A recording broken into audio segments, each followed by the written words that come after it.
several constitutional guarantees in favor of the former president. My view that the arrest and detention and expulsion of the former president may have infringed several constitutional guarantees in favor of the former president. Thank you. I'd like to recognize Attorney Alexis Medina po. You've written extensively on the distinction and application of surrender versus extradition. Ano ang nangyari kay Presidente Duterte? Surrender ba yan or extradition? Thank you for the invitation, Honorable Madam Chair. Good afternoon, everyone, the Cabinet Secretaries and distinguished members of the Executive Branch. Also, Senator Ketan, good afternoon, Senator Bongo, Senator Jingo Estrada. Going back to the question, there was the proposition that the immediate surrender of the person arrested to the jurisdiction of a foreign government, a foreign state, or international tribunal can be undertaken without judicial proceedings under 9851, Section 17. I respect the opinion of our hardworking and brilliant Secretary of Justice, but nevertheless, I respectfully disagree. Surrender without judicial proceedings might amount to a violation of the liberty of abode that is guaranteed by Section 6 of the Bill of Rights. The liberty of abode cannot be impaired without a lawful order of the court. That's the text of the Constitution. Now, this constitutional protection is a barrier for any government action that would simply compel an individual to change his residence. So, to compel a person, to expel a person from his country of residence without a lawful court order by excluding the judicial process might amount to a violation of the liberty of abode. Now, surrender as an option under Section 17 is applicable only in very narrow situations.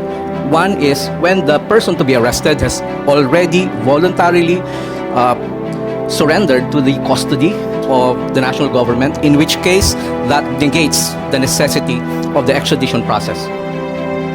The other option is when the person to be arrested is actually an alien, in which case there's no need to go through the extrajudicial process. It's only a deportation process which does not involve a court proceedings. So, in those two instances, surrender without court proceedings would be possible. Other than those proceedings, it would be very difficult to maintain that is sanctioned by the Constitution. So, ang sinasabi po ninyo, dalawa lang pagkakataon na pwede mag-surrender. Kung yung mismong akusado at arestado ang nagsusumite sa pamahalaan, yun, pwede yun. Yes, Kusa niya yun. Yes. Ikalawa, kapag banyaga, Yes, po. hindi naman Pilipino, Yes, po. deport, executive action yun. Yes, po. Mabilis, walang kailangan na korte-korte. Yes po.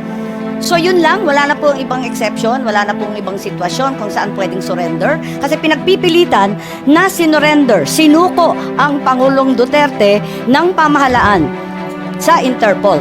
Yun ang pagkaintindi ko sa sinasabi kanina. Sinasabi ninyo, hindi po pwede yun. Dalawang pagkakataon lang ang po pwede isuko ang isang Pilipino. Yung isa pa nga, hindi sa Pilipino. Attorney Medina po.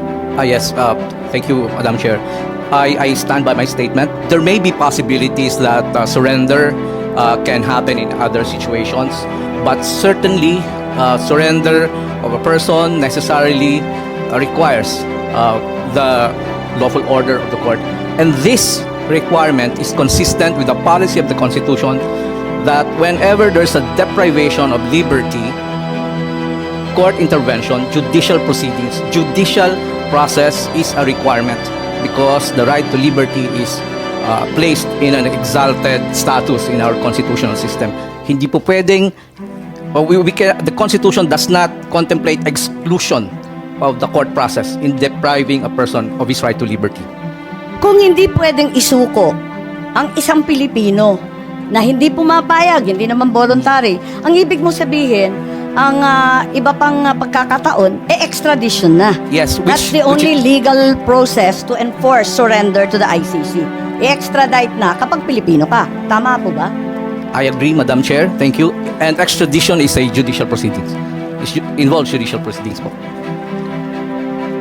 Okay. May I At respond? maliwanag din dito, maski yung Interpol mismo, sinasaad na kinakailangan provisional arrest, extradition to be applied for in conformity with national laws. Sinasabi nga sa ating konstitusyon, sa ating Korte Suprema lamang at sa mga iba't iba pang korte. Kasama pa ba yung korte sa ICC? If I may comment, Your Honor, can I give the context for my statements? Yes, please. Yeah, okay. My apologies. I had to answer the question directly. I was invited on the basis of a post I made online, a legal opinion on the arrest of the former president. I'd like And also your qualifications as an Yes, yes. international lawyer. No, I'm a teacher of constitutional law. I taught at San Sebastian College, Recoletos, Manila, the Polytechnic University of Manila, and the New Era University. I also give lectures for bar review examiners. Okay. Well, when I posted a legal opinion on the arrest of the president, to my surprise, it gained public traction. And my objective in posting that is really for academic discourse, not for any legal or political advocacy. I'd like to make it clear to everyone in the room, I am not here as a partisan. Okay, I am not involved in any political activity. My views that I posted are from the detached perspective of an academic. Full disclosure po, I've never met you before. Yeah, opo. I've only read you. Thank you. Yeah, thank you po. And to be honest po, 2016, I did not even vote for the former president. I was counsel for Grace po. Okay, so Senator Grace po. So my view that the arrest and detention and expulsion of the former president may have infringed several constitutional guarantees in favor of the former president. Thank you.